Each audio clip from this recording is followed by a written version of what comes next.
Buen día, estimados y estimadas alumnas, espero estén muy bien. Vamos a hablar un poquito del tema de espacios vectoriales. Ese material está en la carpeta, yo le puse carpeta 8. Vamos a ver aquí, en la sección de nosotros, tenemos que acá tenemos el material de espacios vectoriales. También les recomiendo el libro de Carlos Arce, que más o menos los ejemplos de aquí, pues, algunos son tomados de ahí.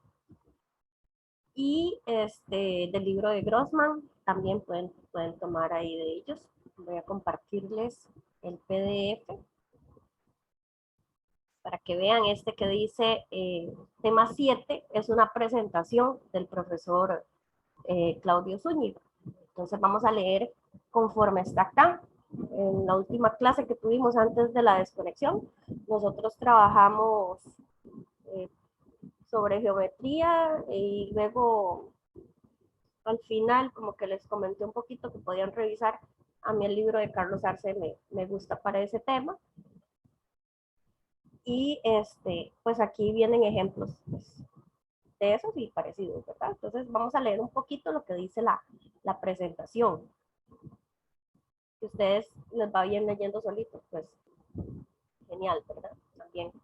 Aquí vemos que dice que es un espacio vectorial. Nosotros vamos a generalizar la idea que tenemos más o menos de los números reales, algunas propiedades que tiene bajo la suma, sus elementos, y bajo la multiplicación por un número real también. Luego, como nosotros trabajamos matrices, vamos a ver que las matrices se comportan como elementos parecidos a los números reales, donde también se puede hacer suma. Vamos a dejar de lado la multiplicación entre dos matrices, pero sí multiplicación por una constante, por un número real.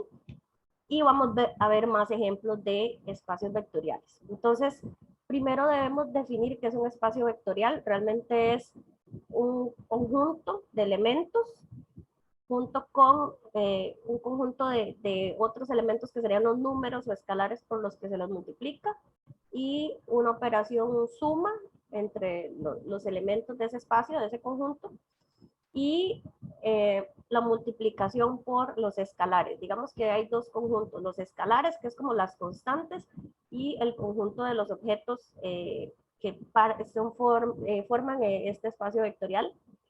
Esos elementos, ahí sí vamos a tener variedad de ejemplos, vamos a tener un conjunto de funciones o conjuntos de matrices, y lo que nosotros como que vamos a ver es que más o menos se parece a lo que hemos trabajado con números reales, pero generalizando un poquito más. Entonces, leemos un conjunto de objetos E, se llama espacio vectorial real y sus elementos se llaman vectores. Si en este se han definido dos operaciones, una suma entre vectores, o sea, suma entre sus elementos, y un producto por un número real, ¿verdad? Número real por vector. Entonces se va a hacer esa diferencia. Si ustedes buscan en algunos libros, en vez de número real dice escalar, ¿verdad? Pero nosotros trabajamos con que el escalar sea un número. Entonces, por acá vamos a ver las propiedades que debe cumplir. Si U es un vector y V también de este espacio vectorial, entonces la suma también. ¿Okay? Se mantiene la suma. Se dice que es cerrado bajo la suma. Si tenemos un vector y una constante, o sea, un escalar, entonces la multiplicación de escalar por vector también es parte del espacio vectorial, también es un vector. ¿Okay? Es cerrado bajo el producto por escalar, se dice. Y cuando tenemos varios vectores, aquí le vamos a llamar U, V y W a los vectores, y constantes A y B, escalares, en este caso números reales, tenemos esta otra secuencia de propiedades, que sería que la suma es conmutativa, es decir, U más V es igual que V más U, que la suma es asociativa, es decir, que U más V le puedo sumar W, y que es lo mismo que U más el resultado de V más W. Son propiedades que vemos que los números reales tienen, que hemos trabajado. Luego también que existe un elemento neutro bajo la suma, o sea, un vector que es neutro. Entonces le ponemos 0, ¿verdad? Como simbología. Se pone una E pequeñita, que quiere decir que es del espacio. También se le pone a veces un techo, ¿verdad? Se entiende que es el cero del espacio vectorial, es un vector, tal que donde sumo un vector más ese vector, el primero queda idéntico. Es como sumarle nada, es como el cero. ¿Ves? Entonces se dice que es el vector neutro, es el elemento neutro bajo la suma. Luego que para todo vector existe el opuesto. Se representa con un menos u, ¿verdad? El opuesto de u, que también es vector, porque de como eh, vemos lo siguiente, ¿verdad? Que la suma de ese vector con su opuesto da el vector cero, ¿no? Entonces sería como el opuesto, y en los ejemplos que tenemos de normalmente es cambiarle el signo a los componentes del vector que estamos trabajando.